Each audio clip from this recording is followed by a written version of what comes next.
Jemaat Kupang Praise Center dan juga Shalom Bapak Ibu Saudara-saudara yang menonton video ini lewat media sosial. Saya Pendeta Andre Saleh dari GBI Kupang Praise Center, Nusa Tenggara Timur, bersama dengan rekan-rekan orang muda sedang melakukan mission trip di Molo Tengah, Kabupaten TTS Soe. Kami sudah sampai di setengah perjalanan. Ada lembah yang indah sekali yang saudara-saudara lihat di belakang.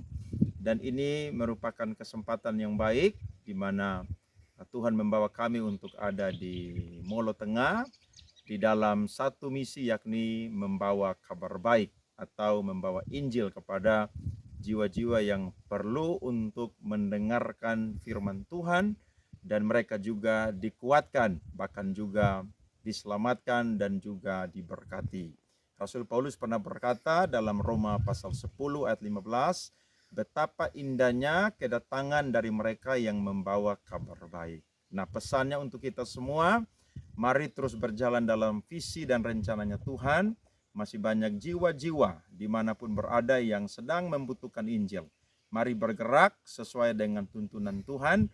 Kita percaya bahwa pemberitaan Injil tidak akan pernah sia-sia. Pasti akan memerdekakan setiap jiwa, bahkan juga gereja bisa ditanam dan kekristenan bisa lahir dan juga berdiri kokoh di tempat itu. Doakan kami biar pelayanan KKR malam hari ini dan juga pelayanan pastoral yang akan diadakan besok menjadi berkat bagi jiwa-jiwa yang ada di Molo Tengah, Kabupaten Soe, TTS, Nusa Tenggara Timur. Tuhan memberkati. Amin. Beri tepuk tangan yang meriah untuk Tuhan Yesus Kristus. Haleluya, haleluya. Puji Tuhan, silakan duduk kembali. Baik, shalom, selamat malam Bapak Ibu Saudara-saudara yang dikasihi diberkati oleh Tuhan Yesus Kristus. Puji Tuhan, malam hari ini saya bersama dengan teman-teman dari GBI Kupang Praise Center yang ada di Merdeka Oeba, bisa dibawa Tuhan untuk melayani Tuhan, memberkati saudara-saudara yang ada di Soe, TTS, tepatnya yang ada di Molo Tengah, Desa Pika. Betul ya? Ya, kami baru pertama kali datang di tempat ini. Sebenarnya dekat saja, tapi karena jalannya yang rusak saudara-saudara, sehingga lumayan. Kami berangkat tadi dari Kupang jam 8.45. Tadi kami sampai di sini kurang lebih jam 1.30. Jadi hampir 5 jam. Padahal sebenarnya dekat. Kalau jalan bagus dari depan Tugu itu mungkin turun ke sini hanya mungkin 15-20 menit. Ya. Tadi cerita-cerita dengan Bapak Gembala yang masih muda, yang hebat, semangat. Salah satu pergumulan doanya supaya jalan di tempat ini menjadi bagus. Amen. Ya. Dan tadi kita lewat-lewat, ya, ada beberapa gereja ternyata ada di tempat ini, dan saya coba tanya-tanya, ada GBI kurang lebih ada 2 atau 3, ada gereja Gemit dan juga ada gereja yang lain. Puji Tuhan bahwa ternyata di sini semuanya beragama Kristen. Betul ya? Berarti saudara adalah orang-orang yang di KTP-nya itu agamanya Kristen Protestan. Berarti saya dan saudara ini adalah orang-orang yang mendapatkan anugerah Tuhan sehingga bisa dijumpai oleh Allah dan kita boleh percaya kepada Dia. Dan kami tadi sampai cukup capek karena jalan bebatuan saudara-saudara, dan kami tidur apa adanya tadi. Tapi puji Tuhan, waktu bangun tadi sudah segar, mandi lagi air dingin saudara, ditambah dengan teh panas tadi dan ubi, kami semua sudah fit semangat malam hari ini. Dan saudara-saudara juga luar biasa tadi ya. Memang orang-orang di kampung tuh kalau ibadah seperti begini semangat luar biasa. Saya ini keliling Soe, Kepa, Atambua untuk KKR. Bahkan saya pernah KKR di bawah kaki Gunung Mutis. Itu dingin sekali saudara. Sampai-sampai kita yang mau KKR itu nggak mau mandi. Kenapa? Karena air seperti air es. Tapi kalau tidak mandi nanti ibadah tidak segar, jadi harus mandi. Ya, itu luar biasa. Dan saya suka sekali pelayanan ke desa-desa seperti begini supaya kita bisa lihat bahwa ternyata saudara-saudara anak-anak Tuhan yang ada di desa tuh ya tidak punya fasilitas seperti kita yang ada di kota, tapi saudara tetap Kristen dan cinta Tuhan. Itu luar biasa, saudara. Beri tepuk tangan buat saudara-saudara. Amin. Baik, tadi sudah sedikit perkenalan ya. Kami dari Kupang itu 8 orang. Harusnya sekitar 9 atau 10, tapi ada yang kerja jadi tidak bisa datang, jadi kami 8 orang saja. Ya, saya sebagai pendeta, sebagai gembala yang ada di gereja GBI Kupang Presenter. Puji Tuhan ya. Saya bernama Pendeta Andres Saleh. Saudara mau berteman, ada di Facebook, ada di YouTube juga ada. Mau dengar khotbah ada di situ. Saya sudah menikah dan diberikan 2 anak laki-laki. Puji Tuhan. Mari kita buka Alkitab kita, sudah jam 8:03. Injil Yohanes pasalnya yang ke-6, saudara-saudara, ayat 22 sampai ayat 29. Saya akan khotbah pada malam hari ini adalah motivasi mencari Tuhan Yesus. Mau bawa Alkitab ya? Coba yang bawa Alkitab angkat tangan. Ya, angkat Alkitab saudara. Oke. Yang bawa handphone juga coba angkat tangan. Yang di dalamnya ada Alkitab, coba angkat handphone. Puji Tuhan, ternyata jemaat di desa juga canggih-canggih semua. Luar biasa. Saya mulai ayat 22, saudara 23 nanti sama-sama ayat 29. Orang banyak mencari Yesus. Pada keesokan harinya, orang banyak yang masih tinggal di seberang melihat bahwa di situ tidak ada perahu selain daripada yang satu tadi, dan bahwa Yesus tidak turut naik ke perahu itu bersama-sama dengan murid-muridnya, dan bahwa murid-muridnya saja yang berangkat. 23 saudara.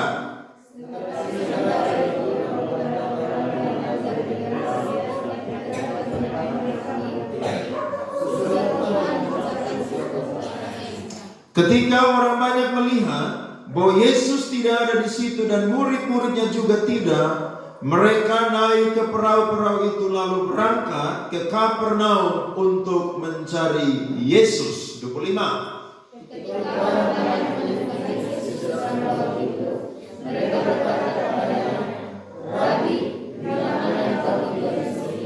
Yesus menjawab mereka, "Aku berkata kepadamu, sesungguhnya kamu mencari aku bukan karena kamu telah melihat tanda-tanda, melainkan karena kamu telah makan roti itu dan kamu kenyang."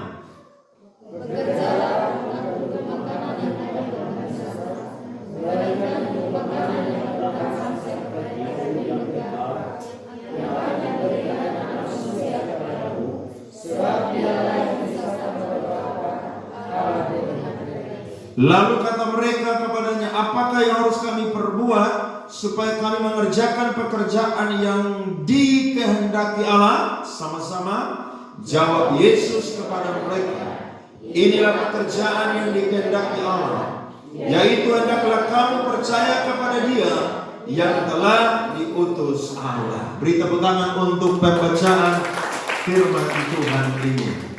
Selama Tuhan Yesus melayani di dunia 3,5 tahun, Tuhan Yesus selalu terbuka dengan setiap orang yang mau datang kepada Dia. Kurang lebih ada 2 kelompok orang yang selalu mencari Yesus dan ingin sekali mereka itu melihat Yesus, bahkan menikmati semua berkat-berkat yang sorga miliki yang dititipkan oleh Tuhan Yesus Kristus. Kelompok yang pertama adalah para murid-murid, yakni 12 orang. Dan kelompok yang kedua adalah orang yang banyak atau orang yang disebut juga berbondong-bondong.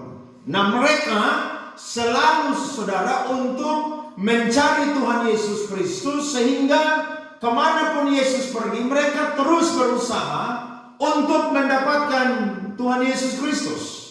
Dan kalau saya dan saudara baca di ayat-ayat yang di atas, Tuhan Yesus baru saja melakukan satu mujizat yang luar biasa, yakni memberikan makan 5.000 orang laki-laki yang belum terhitung perempuan dan anak-anak dengan 5 ketul roti dan 2 ekor ikan.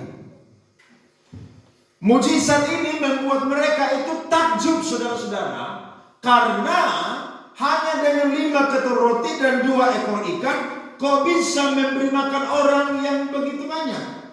Sehingga Alkitab mencatat yang tadi kita baca, mereka itu tidak puas dengan mujizat. Mereka ingin makan roti, saudara, yang mengenyangkan perut mereka. Sehingga mereka terus berusaha untuk bersama dengan Yesus. Mereka cek perahu Yesus dengan murid-murid. Ternyata saudara-saudara, mereka menemukan bahwa murid-muridnya sudah pergi lebih duluan ke tempat yang bernama Kapernaum, dan Yesus itu tidak bersama-sama dengan mereka. Kemana Yesus, saudara? Yesus mengambil waktu untuk berdoa kepada Bapaknya. Singkat cerita, mereka berinisiatif meninggalkan rumah mereka, meninggalkan aktivitas mereka, meninggalkan keluarga mereka untuk pergi ke Kapernaum dan menemukan Yesus, sehingga mereka juga ingin lagi mendapatkan berkat jasmani yang disebut sebagai roti yang mereka sudah makan dan menjadi kenyang sisa 12 bakul. Mereka ingin lagi menikmatinya. Sehingga waktu mereka berjumpa dengan Tuhan Yesus, tadi kita baca saudara-saudara ayat 25, mereka tanya ketika orang banyak menemukan Yesus di seberang laut, mereka apa saudara-saudara? Berkata kepadanya, Rabi, bila manakah engkau tiba di sini? Saudara perhatikan, mereka cari Yesus, saudara, berkilo-kilo.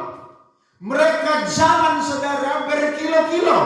Bahkan ada juga, saudara, yang memakai perahu untuk menyeberang lewat Danau Tiberias atau Galilea untuk sampai di Kapernaum dan menemukan Tuhan Yesus Kristus. Tetapi waktu mereka bertanya kepada Yesus, maka Yesus langsung menjawab apa yang menjadi pertanyaan mereka. Yesus tahu bahwa mereka menemukan Dia bukan karena mereka itu percaya kepada Dia yang adalah Mesias, yang telah diutus oleh Allah sebagai Tuhan Allah dan Juru Selamat, tetapi mereka itu mau untuk makan roti lagi. Saya mau tanya saudara, makan minum penting atau tidak? Siapa di sini yang tidak terlalu pentingkan makan dan minum? Coba angkat tangan. Semua perlu makan dan minum kan? Bapak-bapak, saudara bekerja tiap hari tujuannya apa? Supaya dapat uang untuk beli apa? Beli makanan, beli minuman, dan juga kebutuhan-kebutuhan pokok atau kebutuhan-kebutuhan jasmani. Yesus, saudara, berkata seperti demikian, bukan berarti Yesus itu mau untuk membunuh semangat mereka supaya mereka itu mementingkan kebutuhan jasmani mereka yang secara manusia itu diperlukan dalam kehidupan setiap manusia. Karena manusia kalau tidak makan, saudara, pasti apa? Mati. Betul kan? Manusia kalau tidak menikmati minuman, saudara, pasti akan mati kehausan. Dan itu sesuatu yang normal, saudara-saudara, karena Tuhan menempatkan kita di bumi ini, saudara. Tujuannya adalah menjadi penguasa atas alam semesta ini. Jadi manusia itu ada di atas alam semesta. Tapi ingat, manusia ada di bawah Allah Tritunggal yang ada di surga. Jadi kita dapat mandat, saudara, menjadi penguasa semua yang ada di dunia ini. Tapi ingat, kita ada di bawah kendali daripada Allah yang ada di surga. Makanya saya dan saudara itu menjadi Tuhan atas semua yang ada di dunia ini. Tapi saya dan saudara tidak bisa menjadi Tuhan atas Allah yang ada di surga. Ternyata mereka jalan jauh-jauh Tujuannya adalah supaya apa? Makan roti lagi. Alkitab berkata, mereka makan roti yang banyak, sisa 12 bakul. Mereka makan sampai sekenyang-kenyangnya. Saudara lihat, orang kalau cari Yesus, Yesus itu tidak akan membiarkan dia lapar, saudara-saudara. Ada amin? Tuhan tahu kebutuhan saya dan saudara. Dia Allah di surga yang punya mata menjangkau semua dunia ini. Dia tahu saudara tinggal di desa, saudara butuh apa. Dia tahu. Kami yang ada di kota, dia lihat dan dia tahu kami itu butuh apa. Tetapi saudara-saudara, Alkitab berkata bahwa manusia hidup bukan hanya dari roti saja, tapi manusia hidup juga dari setiap firman yang keluar dari mulutnya Allah. Jadi saya dan saudara sebagai orang Kristen, orang percaya, hari ini, malam ini, sampai detik ini, saudara dan saya cari Tuhan, motivasinya apa? Hanya mau dapat mujizat, hanya mau dapat berkat jasmani, itu penting. Tapi itu bukan yang paling penting. Yang paling penting adalah percaya bahwa Yesus adalah Tuhan Allah. Saudara-saudara, itu yang paling penting. Karena saudara dan saya makan minum tiap hari kenyang-kenyang, satu ketika mati atau tidak? Atau ada di sini yang tidak mau mati? Pasti saya dan saudara akan mati sebelum Tuhan datang, atau ada juga yang mungkin pas Tuhan datang masih hidup, tetap yang namanya mengalami kematian pun juga, atau berjumpa dengan Tuhan. Nah, saya dan saudara selama ada di dunia ini hidup hanya sementara. Nah, kalau kita sadar bahwa hidup ini hanya sementara, berarti ada satu kehidupan yang kekal yang saya dan saudara harus cari, harus kejar, harus kerjakan supaya kita memilikinya. Yaitu percaya kepada Yesus Kristus yang adalah utusan Allah, yang juga adalah Tuhan dan Allah. Harus begitu. Harus begitu. Karena kalau tidak, saudara, kita semua mati ini tidak habis. Orang mabuk kan biasa bilang begitu, mati habis. Orang tegur, Bapak bertobat udah, mabuk-mabuk terus nanti mati masuk neraka. Saya minum mati, saya tidak minum juga mati. Jadi bagaimana? Iya kan? Saudara bisa sadar bahwa hidup di dunia ini hanya sementara. Alkitab berkata, hidup manusia hanya 70 tahun. Kalau kuat 80 tahun. Kalau kuat lagi 90 tahun. Kalau kuat lagi 100 tahun. Kalau kuat lagi 200 tahun. Tapi 200 tahun urus diri sendiri. Karena anak cucu semua udah mati. Betul. Jadi saudara jangan main-main. Cari Tuhan itu motivasinya apa? Amin saudara. Amin. Kalau hanya untuk kepentingan perut, berarti saya dan saudara tidak sama dengan orang-orang di luar Kristen yang tidak pernah mendengar tentang Injil dan tidak pernah percaya bahwa Yesus adalah Tuhan dan Allah. Karena kita hidup hanya mementingkan kebutuhan-kebutuhan jasmani tanpa memperhatikan kebutuhan-kebutuhan rohani atau batinia saya dan saudara. Sehingga waktu Yesus saudara mendengarkan mereka bertanya, dia langsung meresponi dengan jawaban bahwa kalian mencari aku bukan karena kalian telah melihat tanda-tanda, tapi karena kalian ingin makan roti jasmani. Nah, apa tanda-tanda kemesiasan yang dicatat lewat firman Tuhan pada malam hari ini? Kurang lebih ada 4. Ada banyak tapi saya ringkas saja. Yang pertama, Yesus adalah utusan Allah yang juga adalah Allah yang sudah dijanjikan di dalam perjanjian lama.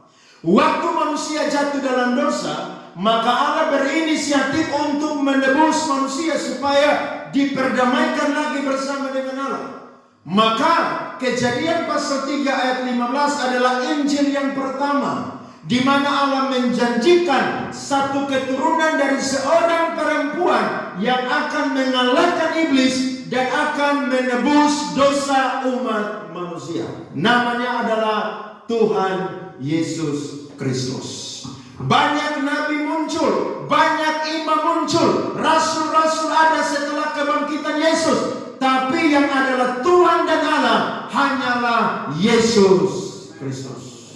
Yang kedua, tanda kemesiasan Yesus adalah Dia sanggup untuk melakukan mujizat yang tidak dilakukan atau tidak bisa dilakukan oleh satu orang pun.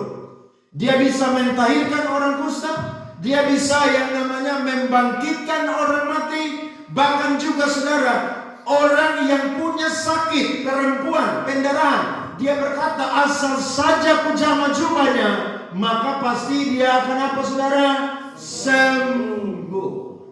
Dan tanda yang ketiga adalah Yesus saudara mengajar saudara dengan hikmat, dengan kuasa, sehingga orang-orang Yahudi mengakui bahwa Dia mengajar tidak sama seperti ahli Taurat dan orang-orang Farisi, karena Dia mengajar dengan hikmat yang datang dari Allah. Dan tanda kemesiasan yang keempat adalah Dia sanggup mencukupi kebutuhan saya dan saudara. Sebab salah satu sebutan untuk Allah adalah Yehova Jireh, atau Allah yang menyediakan. Sehingga Dia mampu kasih makan 5.000 orang laki-laki, belum termasuk perempuan dan juga anak-anak, hanya dengan 5 ketur roti dan 2 ekor ikan. Apakah pernah ada orang yang melakukan mujizat seperti itu, saudara? Tidak ada. Tidak ada. Nah, ini yang menjadi alasan mengapa saya dan saudara harus percaya kepada Dia. Sehingga waktu kita baca firman Tuhan tadi, diberikan judul roti hidup. Maksudnya apa? Maksudnya ada, kalau kamu makan roti jasmania, kamu pasti akan lapar lagi. Tapi kalau kamu makan roti hidup yang adalah Yesus Kristus, dipersatukan dengan Allah, maka saya dan saudara tidak akan pernah lapar lagi sampai selama-lamanya. Saya dan saudara akan dipuaskan oleh Tuhan Yesus Kristus. Beri tepuk tangan kepada Tuhan. Jadi malam hari ini, saudara dengar firman ini. Mulai malam hari ini, saudara cari Tuhan, motivasi harus benar. Amin. Tuhan punya mata menjelajahi seluruh dunia ini. Dan Dia tahu saya dan saudara ada di mana, apa yang kita perlukan, apa yang kita butuhkan. Dia tahu itu. Tetapi yang paling Dia inginkan adalah waktu saya dan saudara mati, saya dan saudara ada bersama dengan Dia di surga nanti. Itu kehidupan yang paling berbahagia. Amin. Buat apa saudara tinggal di kampung ini, harta banyak, tanah banyak, tapi mati masuk neraka, buat apa?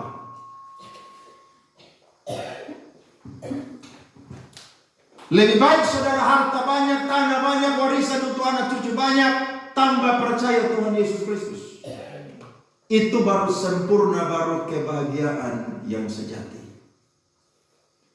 Lewat firman Tuhan ini atau khotbah ini, ada 2 pesan yang sama untuk saya dan saudara, di mana Tuhan menasihati saya dan saudara pun juga, supaya cari Tuhan bukan karena ingin dapat kebutuhan jasmani, tapi cari Tuhan motivasinya adalah percaya bahwa Dia adalah Tuhan dan Allah.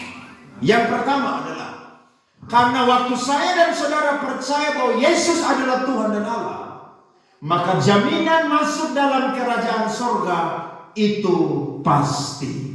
Saya ulangi lagi. Kalau saya dan saudara percaya kepada Tuhan Yesus Kristus, menjadikan Dia adalah Tuhan dan Allah, maka jaminan masuk dalam kerajaan surga itu pasti. Agama lain, saudara, berkata kalau mau selamat harus berbuat baik, harus memberikan amal sebanyak mungkin. Tapi di dalam kekristenan, manusia diselamatkan itu mutlak karena kasih karunia Allah yang diterima, saudara, oleh iman, saudara-saudara. Sehingga perbuatan baik dan saya dan saudara bukanlah modal untuk kita diselamatkan. Tapi modal saya dan saudara diselamatkan adalah percaya di dalam hati, mengaku dengan mulut bahwa Yesus adalah Tuhan Allah dan Juru Selamat. Kenapa? Karena waktu kita percaya Dia, jaminan masuk surga itu pasti, saudara-saudara. Jadi kalau saudara percaya Tuhan Yesus, jadikan Tuhan Yesus sebagai penguasa dalam kehidupan saya dan saudara. Orang tanya, kamu mati, kamu kemana? Saudara dengan iman, dengan percaya, katakan, saya yakin kalau saya mati pasti masuk surga. Jadi hanya dalam kekristenan saja yang orang mati dengan penuh percaya dia berkata, saya yakin mati masuk surga. Sebab apa? Yohanes 14 ayat ke-6 berkata, akulah jalan dan kebenaran dan hidup. Tidak ada seorang pun yang dapat sampai kepada Bapa atau kepada Allah kalau tidak melalui aku. Jadi orang mau buat baik seperti apapun, tapi kalau dia tidak percaya Yesus adalah Tuhan Allah dan Juru Selamat satu-satunya, maka dia tidak akan mendapatkan kepastian untuk masuk kerajaan surga. Jadi kita ini pasti, saudara-saudara. Amin. Makanya jangan jual Tuhan Yesus Kristus demi apapun juga. Saudara tinggal di kampung, saya yakin makanan minuman pasti Tuhan sediakan. Tapi kadang-kadang musim juga berubah sehingga kita juga kekurangan. Betul kan? Kita juga di kota sama. Saudara pikir orang di kota hidupnya terus dipenuhi dengan kelimpahan? Tidak. Mau di kota, mau di desa sama aja. Hidup kita, saudara, selama ada di dunia ini akan melewati musim demi musim. Tetapi saudara-saudara, musim itu Tuhan izinkan supaya menjadi salah satu cara Tuhan untuk membentuk karakter dan iman saya dan saudara. Ketika saya dan saudara senang, kita berkata kita cinta Tuhan Yesus. Tapi ketika kita susah, apakah kita mau berkata kita juga cinta Tuhan Yesus, saudara-saudara? Banyak orang, saudara, bilang Jesus I love you, atau Yesus aku cinta engkau. Dia bilang begitu karena apa? Karena dompet lagi tebal, uang di bank ada banyak, ya, hidup ada sehat-sehat. Tapi ketika saudara-saudara dompet kering atau kanker, kantong kering. Jadi ada kanker jasmani, saudara-saudara, dan ada kanker keuangan. Kebutuhan saudara-saudara itu tidak terpenuhi. Ada banyak orang Kristen, saudara-saudara, yang tinggalkan Yesus, yang jual imannya hanya karena apa? Kebutuhan perut. Saya pernah lewat satu tempat yang ada di TTS, di mana Oekam.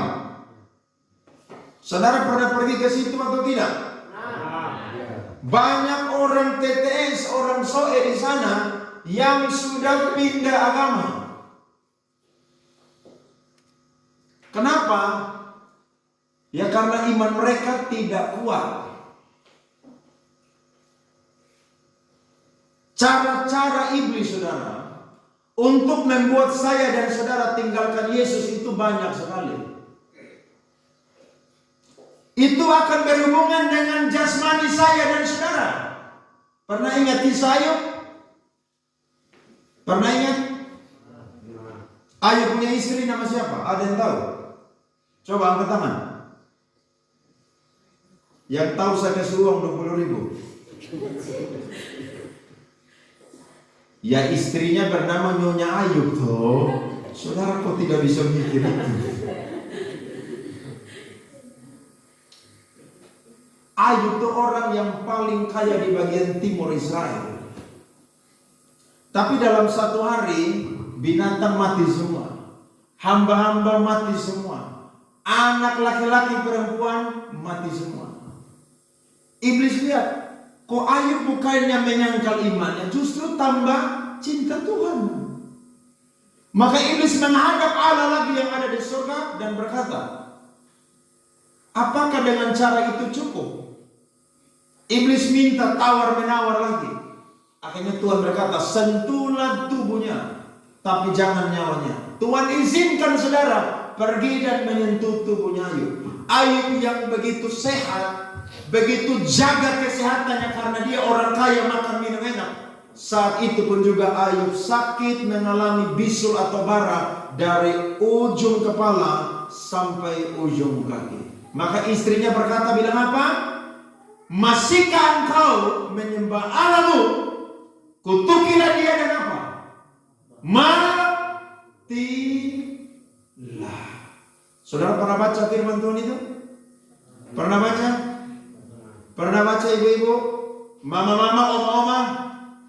Saudara jangan sama seperti istri Ayub. Amin. Ibu-ibu dengar, jangan sama seperti istri Ayub. Karena yang suka comel-comel kebanyakan tuh ibu-ibu. Ibu-ibu tuh paling banyak ikut ibadah juga, tapi paling banyak comel-comel. Beras habis di rumah, yang paling banyak comel siapa? Ibu-ibu. Uang habis di tabungan, yang paling banyak comel siapa? Ibu-ibu. Anak-anak mau sekolah kekurangan uang, siapa yang paling banyak comel? Ibu-ibu. Saudara tidak boleh seperti istrinya Ayub. Amin. Karena memang Tuhan itu sengaja izinkan saya dan saudara itu lewati proses, supaya di situ akan dilihat iman saya dan saudara tahan uji atau tidak. Jadi kalau kita dalam keadaan baik, sehat-sehat, kita nyanyi, angkat tangan, lompat-lompat, ya, sampai-sampai teman di samping kiri kita kaget. Hari ini kenapa kok dia nyanyi semangat luar biasa? Biasanya dia aliran sunyi senyap. Pulang tanya, tadi kok kamu ibadah? Beda sekali. Saya baru dapat transferan, dompet rekening lagi tambah. Oh pantas sukacita karena apa? Transferan dari abang di Kalimantan atau Malaysia sana. Lo tidak boleh, tidak boleh. Musim boleh berubah, tapi Yesus tetap ada di hidup saya dan saudara. Tidak boleh jual Yesus demi apapun juga. Kenapa? Karena hidup di dunia hanya sementara, tetapi hidup di surga bersama dengan Yesus sampai kekekalan selama-lamanya. Itu yang harus dipegang. Nona-nona di sini yang masih ABG, masih remaja, masih pemuda, pemudi, saudara jangan jual Tuhan Yesus hanya gara-gara seorang pria yang tampan. Dia datang dengan wajah yang tampan, mobil mewah, uang yang banyak, dan ajak saudara itu pindah agama. Saudara timbang-timbang, daripada saya tinggal di desa Pika terus, jalan batu-batu, tidak ada mall, yang ada hanya mall kelapa di sini. Iya kan? Semuanya serba kuno. Lebih baik saya terima lamaran dari si Ali ini. Akhirnya saudara tidak berdoa, tidak tanya Pak Gembala konseling supaya timbang baik-baik, langsung tinggalkan Tuhan Yesus. Waktu saudara tinggalkan Tuhan Yesus, saya jamin saudara punya hidup secara ekonomi makmur. Karena kan nikah dengan orang kaya kan? Betul atau tidak? Tapi saya percaya jiwa saudara itu merana. Dan kalau saudara orang pilihan Tuhan, Tuhan akan pakai cara supaya saudara bisa berbalik kepada Tuhan Yesus Kristus.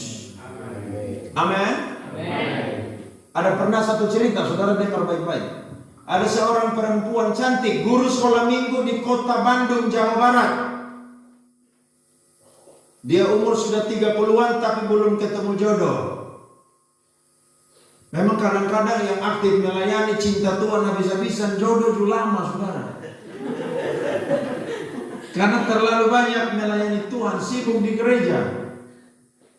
Cowok mau ajak kenalan, aduh minta maaf saya ada doa pergumulan di gereja.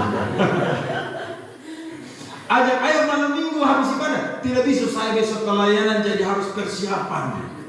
Akhirnya tidak ada cowok yang mau dekati, umur tua.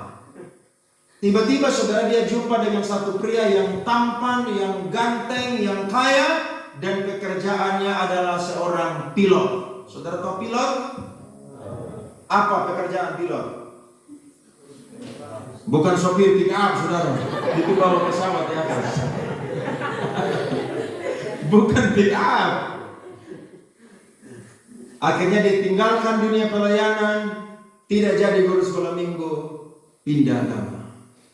Dia nikah, saudara, dapat berkat satu anak, hidup bahagia.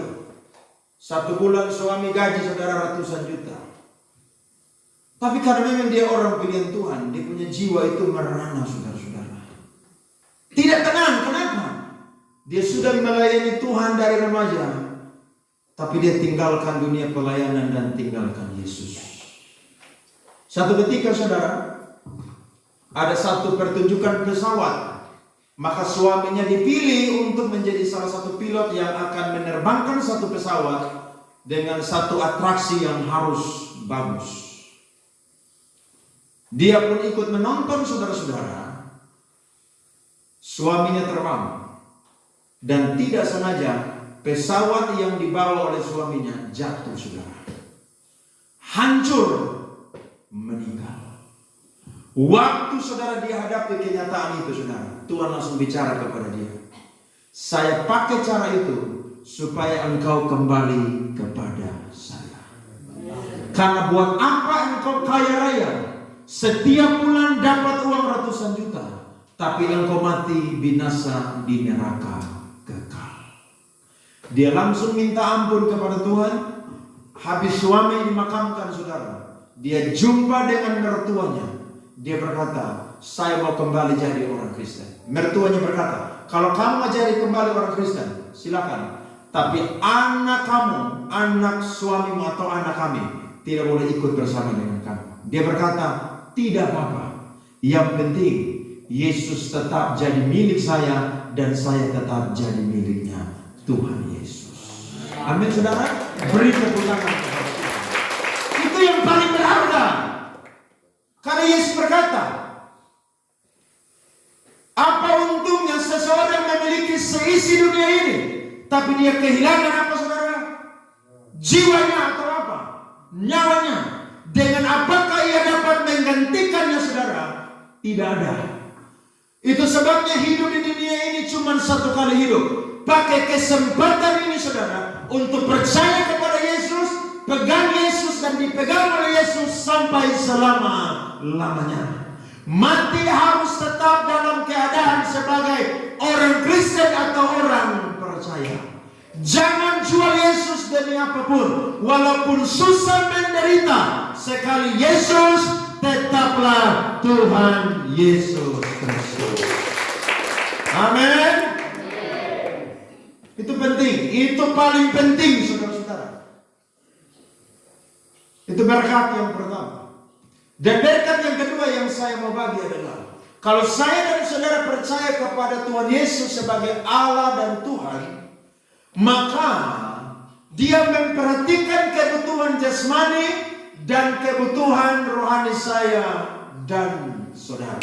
Perhatikan ayat 31 dan ayat 32. Yohanes pasal 6 ayat 31 dan 32. Alkitab berkata, nenek moyang kami telah makan mana di padang gurun, seperti ada tertulis, mereka diberinya apa saudara? Makan roti dari surga. Maka kata Yesus kepada mereka, aku berkata kepadamu, sesungguhnya bukan Musa yang memberikan kamu roti dari surga, melainkan Bapa-Ku yang memberikan kamu roti yang benar dari surga. Sampai situ. Saudara perhatikan, waktu orang Israel keluar dari Mesir, ada begitu banyak kebutuhan mereka, itu disediakan oleh Allah. Yang Yesus angkat cuman saudara tentang roti atau mana yang turun dari surga. Selama mereka 40 tahun di padang gurun, setiap pagi Tuhan kirim roti dari surga. Makanya dalam Mazmur roti itu disebut sebagai roti malaikat. Kenapa? Karena surga yang produksi, surga juga yang kirim untuk mereka. Dan mereka harus memungutnya setiap pagi dari hari pertama sampai hari ke-6. Hari pertama sampai hari ke-5 itu tidak boleh ditinggalkan karena nanti busuk. Sedangkan hari ke-6 itu dipungut, Tuhan kasih 2 kali lipat. Supaya apa? Hari Sabat mereka itu tidak keluar dan memungut. Sebab hari Sabat dipakai untuk mengingat, menguduskan dan beribadah kepada Allah. Dan yang luar biasa, mana yang mereka dapatkan saudara di hari Sabat itu tidak membusuk. Saudara bisa pikir baik-baik. Di padang gurun itu tidak ada kulkas, tidak ada freezer, tapi Tuhan awetkan mana itu yang diambil pada hari ke-6 itu sampai awet hari ke-7. Saudara bisa dengar baik-baik. Bukankah Allah adalah Allah yang hebat saudara-saudara? Dia tahu kebutuhan orang Israel adalah kebutuhan makan dan minum. Sehingga dia kirim mana buat mereka setiap pagi. Bahkan mereka bosan makan mana, mereka ingin makan daging. Tuhan kirim burung puyuh saudara-saudara yang terbang hanya 1 meter saja. Mereka tangkap saudara, mereka makan sampai kenyang saudara. Kenapa? Karena Allah tahu kebutuhan manusia adalah makanan dan minuman.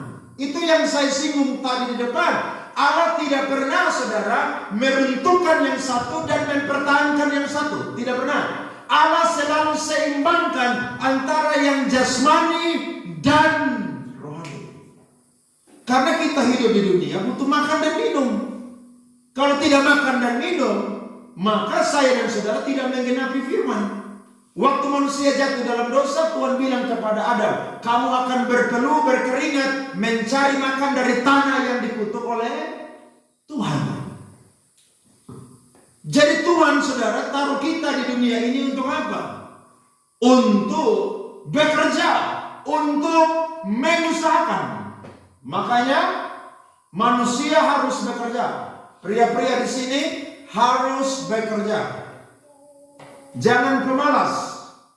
Ibu-ibu kalau suami pemalas, kasih dia firman Amsal 6 ayat 6 sampai 9.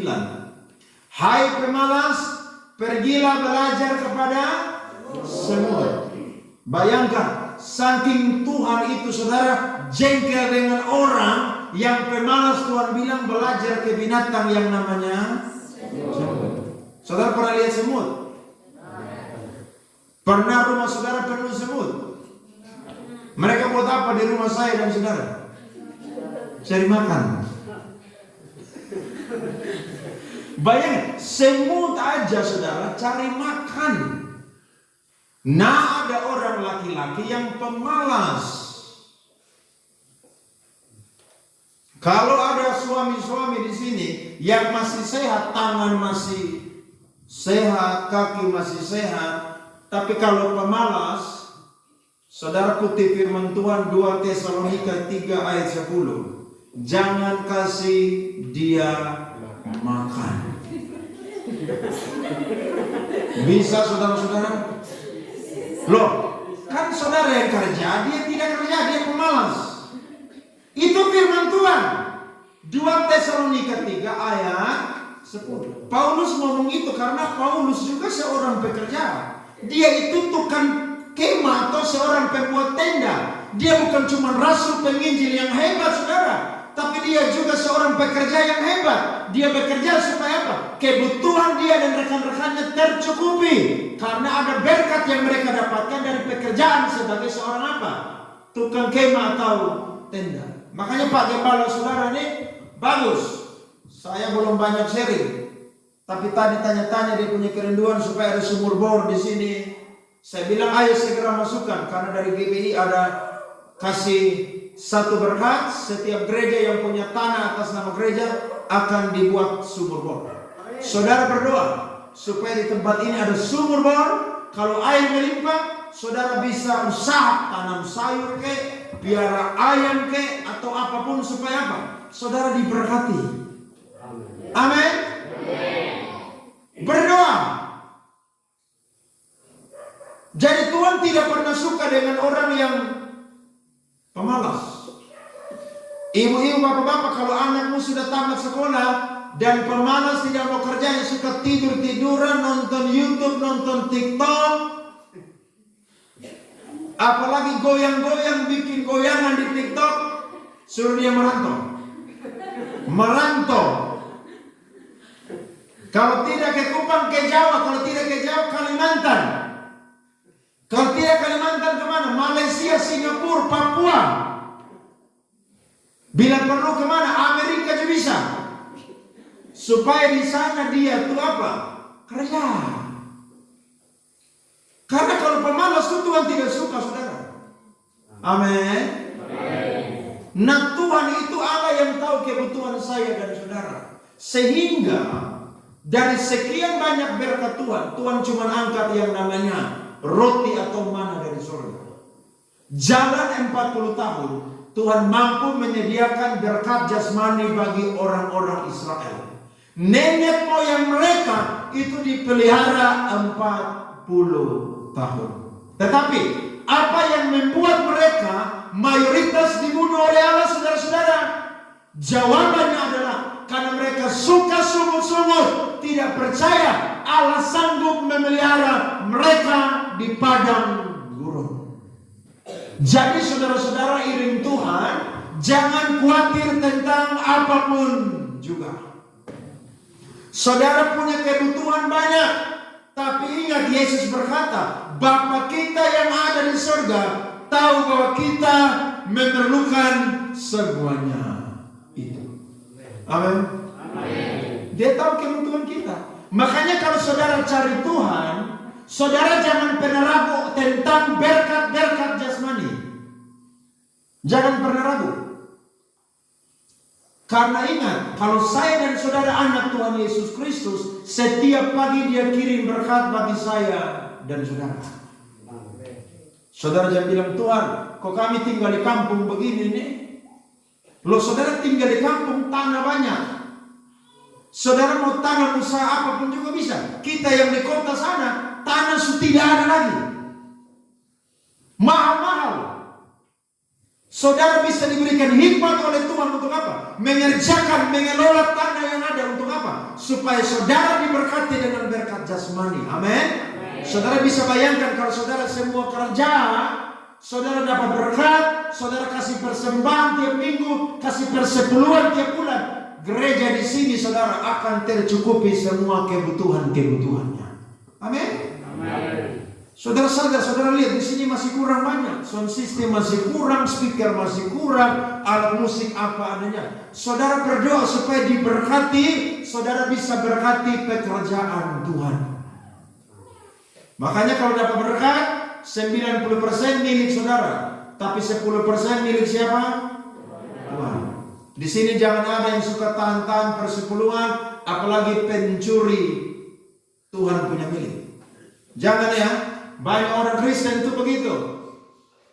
Kekurangan, Tuhan berkati saya, cukupi saya. Waktu Tuhan cukupi, Tuhan kasih berkat melimpah, dia lupa Tuhan. Dia lupa dia punya doa. Padahal yang Tuhan minta cuma berapa persen? 10% dengan 90% banyak mana? 90 lah. Iya kan?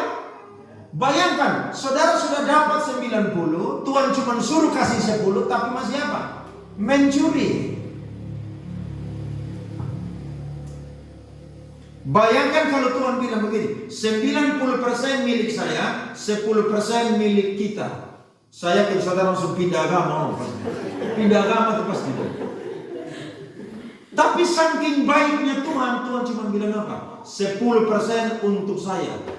Itu juga bukan untuk Tuhan yang di surga, untuk pekerjaan Tuhan. Amin, saudara. Jadi itu kerinduan Tuhan buat saya dan saudara. Jangan pernah khawatir, saudara-saudara. Saya dulu waktu sekolah pendeta, orang-orang di tetangga saya, lingkungan saya, ketemu saya punya ibu, saya punya mama bilang, Andre ngapain sekolah pendeta? Nanti jadi pendeta mau makan apa? Waktu saya dengar itu, saudara, saya mau marah, tapi saya belum habis kuliah, saudara, belum baca Alkitab sampai habis, jadi saya itu tidak ada ayat, tidak ada peluru untuk bunuh mereka begitu. Iya. Tapi ketika saya sudah jadi pendeta, hari ini sudah 9 tahun, ternyata saya jadi pendeta melayani Tuhan, tidak pernah kelaparan. Coba saudara cek, cari di berita, di TikTok, di YouTube. Seorang pendeta mati karena kelaparan. Pernah dengar begitu? Hah? Tidak pernah toh? Yang ada seorang pendeta mati karena kebanyakan makan. Loh ada pendeta pulang ke KR makan kenyang, sate kambing, saudara, durian, saudara tahu durian, itu kan gas, saudara tahu toh? Darah tinggi, langsung naik mobil, mati di atas mobil. Tuh pendeta mati gara-gara apa? Kebanyakan makan. Tidak ada pendeta yang mati karena apa? Kekurangan makan. Tuhan sanggup pelihara saya dan saudara. Kalau burung di udara saja pergi tiap hari terbang cari makan, Tuhan mampu menyediakan makanan. Apalagi saya dan saudara adalah milik daripada Allah yang ada di surga. Dia tahu mencukupi kebutuhan saya dan saudara. Makanya iring Tuhan, motivasi harus apa? Benar. Tuhan tahu kebutuhan perut saya dan saudara. Berkat Tuhan saudara selalu dikirim setiap pagi bagi saya dan saudara. Tuhan tahu bakul-bakul tempat menyimpan gandum padi saya dan saudara itu habis. Tuhan paling tahu. Saya waktu pertama kali pulang ke Kupang 2016 jadi pendeta, uang habis di dompet dan di ATM. Karena 1 tahun saya tidak ada pelayanan, belum banyak orang kenal saya. Saya punya uang sisa 50.000 di ATM BCA. Dan saudara tahu 50.000 tidak bisa ditarik. Dompet kosong. Saya turun ke pantai, saudara, saya doa berteriak, buka dompet Tuhan. Tuhan isi ini dompet dengan uang. Iya. Karena memang uang habis. Mau minta di siapa? Saudara tahu saya sampai rumah saudara baru 5 menit. Tiba-tiba teman saya baru pulang persekutuan doa. Dia bilang, "Salam Pak Andre, ada buat apa?" Saya baru pulang nih, baru sampai rumah. Boleh saya minta nomor rekening lo? Saya baru habis doa di pantai, buka dompet, Tuhan langsung gerakkan orang. Saya bilang, mau yang mana? BRI atau BCA? BCA ada. Tadi saya ikut persekutuan doa. Tiba-tiba saya doa, Tuhan ingatin saya. Pulang dari sini, kirim uang kasih pendeta Andre Saleh. Loh, kok bisa begitu? Akhirnya dikirim kasih saya, saudara. Langsung 2 juta kontan bagi saya. Perpuluhan 200.000. Jangan saudara kasih perpuluhan 2.000 dan Tuhan itu kurang ajar, setan kamu. Tuhan udah kasih berkat, pencuri Tuhan punya bagian lagi. Iya, harus begitu. Dan sampai hari ini sudah 9 tahun tepat saya melayani Tuhan. Tuhan tidak pernah memberikan kelaparan bagi saya. Dan saya yakin saudara yang ada di desa Pika, Molo Tengah pun juga mampu dicukupi oleh Allah Tritunggal yang ada di surga. Beri tepuk tangan kepada Tuhan. Amin. Itu yang Tuhan mau saya dan saudara lakukan. Percaya bahwa Dia adalah Allah yang tahu kebutuhan jasmani saya dan saudara. Dan yang terakhir saudara, dia pun juga tahu kebutuhan saya dan saudara. Dalam hal apa? Kebutuhan rohani. Perhatikan ayatnya yang ke-33 dan ayatnya yang ke-34. Karena roti yang dari Allah ialah roti yang turun dari surga dan yang memberi hidup kepada siapa? Kepada dunia.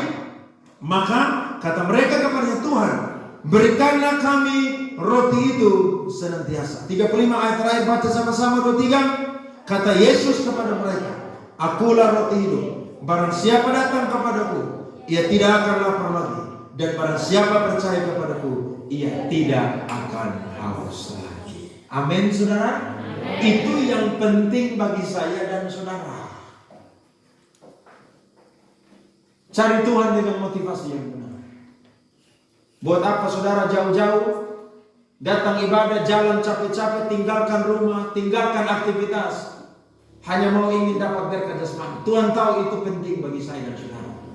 Tapi yang lebih penting adalah jadikan dia adalah Tuhan Allah dan Juru Selamat satu-satunya.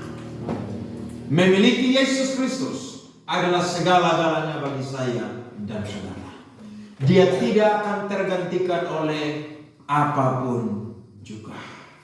Pastikan kalau satu ketika kita berjumpa lagi, saudara tetap jadi orang Kristen. Amin. Saya tidak mau dengar nanti Pak Gembala WA saya atau telepon saya, Pak Pendeta Andre, ada saya punya jemaat yang KKR itu duduk di tengah paling semangat memuji Tuhan. Dia udah murtad tinggalkan Tuhan Yesus Kristus. Saya tidak mau dengar itu. Yang saya dengar adalah apa? Saudara dan seisi rumahmu datang kepada Tuhan, percaya kepada Tuhan, beribadah dengan tulus dan setia kepada Tuhan. Amin saudara. Itu paling penting. Jadi nanti kalau kita mati, kita semua tuh reuni di sorga nanti. Jadi jangan keras-keras kepala di dunia ini. Satu rumah, satu keluarga harus percaya Yesus, supaya kita mati nanti hidup bersama dengan Kristus, juga hidup sekeluarga di sana. Di sana tidak ada hubungan jasmani lagi. Satu suami istri tidak ada lagi. Tapi tetap saya dan saudara itu adalah keluarga di dalam Tuhan. Dan kita hidup saudara itu kekal bersama dengan Tuhan. Dapat upah, dapat mahkota, memerintah bersama dengan Kristus. Itu yang paling utama. Sehingga seorang pendeta yang bernama Rick Warren, dia pernah berkata dalam bukunya saudara-saudara yang berjudul Tujuan Daripada Kehidupan, hidup di dunia ini adalah persiapan untuk hidup di surga. Jadi kalau saudara di dunia ini hidup pemalas ibadah, jangan coba-coba punya cita-cita masuk surga. Kecuali saudara sebelum mati minta ampun, surga. Tapi sebelum sempat minta ampun langsung napas putus. Oh itu bahaya saudara. Itu bahaya. Tuhan tahu saya dan saudara ini manusiawi. Kadang-kadang hari Minggu capek kerja, ada urusan keluarga, ya izin dan tidak gereja. Tuhan mengerti itu. Tapi masa tiap minggu urusan keluarga terus? Kan tidak mungkin itu. Masa tiap minggu ada usaha dagang-dagang terus? Tidak mungkin. 6 hari kita sudah bekerja, 1 hari kasih buat Tuhan. 1 hari juga paling 2-3 jam ibadah kan? Atau tidak ada ibadah yang 4-5 jam? Tidak ada tuh. Tuhan tahu saya dan saudara kalau ada di gereja tuh tidak betah duduk lama-lama. Kalau di pesta, betah duduk lama-lama. Apalagi disambut dengan lagu Tabola Bala yang lagi viral. Memang itu lagu punya power luar biasa. Saya yang pendeta dengar aja kadang-kadang kaki juga tidak tahan saudara. Wih, ini lagu punya beat luar biasa. Saya dengar dia punya ketukan drum, ketukan bass. Wih, ini orang yang main jago nih. Karena memang musik yang benar itu musik yang harus bikin orang goyang. Itu musik yang benar. Iya kan?